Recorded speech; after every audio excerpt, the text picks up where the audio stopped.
Assalamualaikum warahmatullahi wabarakatuh. Alhamdulillah, pada kesempatan hari ini kami dari kelompok 11 akan mempresentasikan hasil dari kerja kelompok kami mengenai materi tentang tata kelola perusahaan, mata kuliah sistem pengendalian manajemen. Saya pribadi Nur Afifah, NIM 2017-297. Nah, pada materi tata kelola perusahaan kali ini, kelompok kami akan membahas mengenai pengertian tata kelola perusahaan tersendiri, prinsip-prinsip tata kelola perusahaan, manfaat GCG dan hukum perseroan di Indonesia, organisasi khusus dalam penerapan GCG dan BUMN, GCG dalam pengawasan pasar modal Indonesia, serta GCG perbankan Indonesia. Nah, pada poin pertama, pengertian tata kelola perusahaan. Tata kelola perusahaan sendiri merupakan suatu keharusan yang wajib dimiliki oleh setiap perusahaan dalam bentuk visi maupun misi, dari keberadaannya untuk mencapai tujuan-tujuan dari kegiatan usaha yang dilakukan agar terencana dengan baik dan terprogram. Sistem tata kelola organisasi perusahaan yang baik menurut dibangunnya dan dijalankannya prinsip-prinsip tata kelola perusahaan dalam proses manajerial perusahaan dengan mengenal prinsip-prinsip yang berlaku secara universal yang diharapkan perusahaan dapat hidup secara berkelanjutan dan memberikan manfaat bagi para stakeholder-nya. Jadi memang tata kelola perusahaan di sini harus dimiliki oleh tiap perusahaan agar planning perusahaan berjalan dengan baik. Ini tentang prinsip-prinsip tata kelola perusahaan. Yang pertama yaitu akuntabilitas, yang memuat kewenangan-kewenangan yang harus dimiliki oleh Dewan Komisaris dan Direksi beserta kewajiban-kewajibannya kepada pemegang saham dan stakeholder lainnya. Yang kedua, pertanggungjawaban. Prinsip ini menuntut perusahaan maupun pimpinan dan manajer perusahaan melakukan kegiatannya secara bertanggung jawab. Jadi, apa yang sudah menjadi tanggung jawabnya juga harus dipertanggungjawabkan. Sebagai pengelolaan perusahaan, hendaknya dihindari segala biaya transaksi yang berpotensi merugikan pihak ketiga maupun pihak di luar ketentuan yang telah disepakati. Jadi harus punya yang namanya tanggung jawab. Yang ketiga, keterbukaan. Selain dari pertanggungjawaban, kita harus terbuka. Dalam prinsip ini, informasi harus diungkapkan antara lain keadaan keuangan, kinerja keuangan, kepemilikan dan pengelolaan perusahaan yang dilakukan secara independen. Keterbukaan ini dilakukan agar pemegang saham dan orang lain mengetahui keadaan perusahaan sehingga nilai pemegang saham dapat ditingkatkan. Yang keempat, ada kewajaran. Seluruh pemangku kepentingan harus memiliki kesempatan untuk mendapatkan perlakuan yang adil dari perusahaan. Yang kelima, kemandirian. Prinsip ini menuntut para pengelola harus bertindak secara mandiri sesuai peran dan fungsi yang dimilikinya tanpa tekanan-tekanan dari pihak manapun. Manfaat dari tata kelola perusahaan.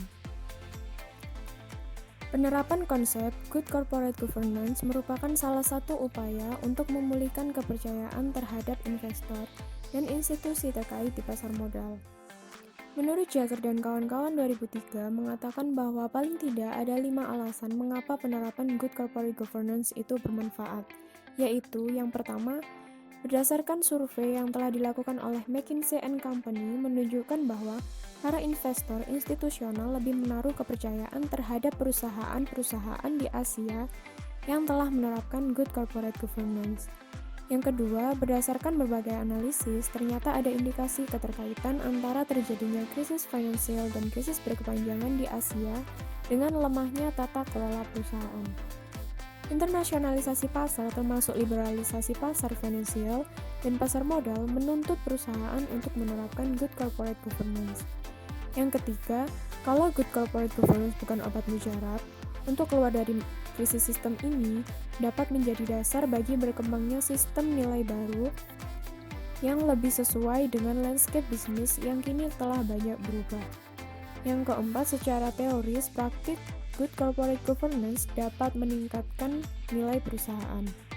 Dan yang kelima, menurut Mas Ahmad Daniri 2005, jika perusahaan menerapkan mekanisme penerapan good corporate governance secara konsisten dan efektif, maka akan dapat memberikan manfaat antara lain. Yang pertama, mengurangi agency cost, yaitu suatu biaya yang harus ditanggung oleh pemegang saham akibat pendelegasian wewenang kepada pihak manajemen. Yang kedua, mengurangi biaya modal atau cost of capital. Yang ketiga, nilai saham perusahaan di mata publik dalam jangka panjang. Yang keempat, menciptakan dukungan para stakeholder dalam lingkungan perusahaan terhadap keberadaan perusahaan dan berbagai strategi dan kebijakan yang ditempuh perusahaan. Untuk yang selanjutnya, good corporate governance dan hukum perseroan di Indonesia. Beberapa ketentuan lama yang masih relevan yang terdapat dalam Undang-Undang Nomor 1 Tahun 1995 masih dipertahankan. Namun ada beberapa ketentuan baru yang ditambahkan, antara lain, yang pertama dimungkinkan mengadakan RUPS dengan memanfaatkan teknologi informasi yang ada seperti telekonferensi, videokonferensi, dan yang lainnya. Yang kedua, kejelasan mengenai tata cara pengajuan dan pemberian pengesahan status badan hukum dan pengesahan anggaran dasar perseroan. Yang ketiga, memperjelas dan mempertegas tugas dan tanggung jawab direksi dan dewan komisaris, termasuk mengatur mengenai komisaris independen dan komisaris utusan.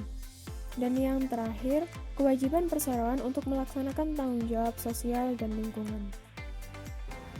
Di sini saya Nabila Saskia NIM 2017-330 akan menjelaskan tentang organisasi khusus dalam penerapan GCG. Indra Surya dan Ivan Yustiavananda 2006 menyebutkan paling tidak diperlukan 3 organ tambahan untuk melengkapi penerapan GCG, yaitu Komisaris Direktur Independen, pihak yang ditunjuk tidak dalam kapasitas mewakili pihak manapun dan semata-mata ditunjuk berdasarkan latar belakang pengetahuan, pengalaman, dan keahlian profesional yang dimiliki untuk sepenuhnya menjalankan tugas demi kepentingan perusahaan. Komite Audit mempunyai fungsi membantu Dewan Komisaris untuk meningkatkan kualitas laporan keuangan, menciptakan disiplin dan pengendalian yang dapat mengurangi kesempatan terjadi penyimpangan dalam pengelolaan perusahaan, meningkatkan efektivitas fungsi internal audit atau SPI maupun eksternal audit, serta mengidentifikasi hal-hal yang memerlukan perhatian Dewan Komisaris atau Dewan Pengawas.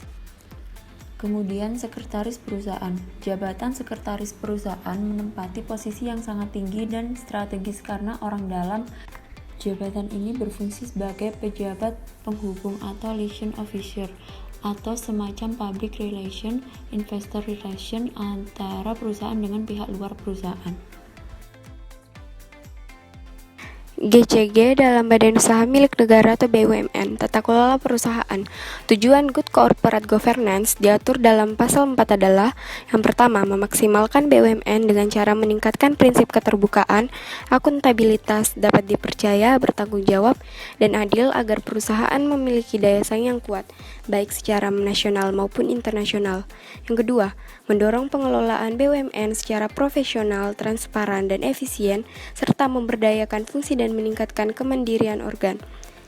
Yang ketiga, mendorong agar organ dalam membuat keputusan dalam menjalankan tindakan dilandasi nilai moral yang tinggi dan kepatuhan terhadap peraturan perundang-undangan yang berlaku, serta kesadaran akan adanya tanggung jawab sosial BUMN terhadap para pemangku kepentingan maupun kelestarian lingkungan di sekitar BUMN.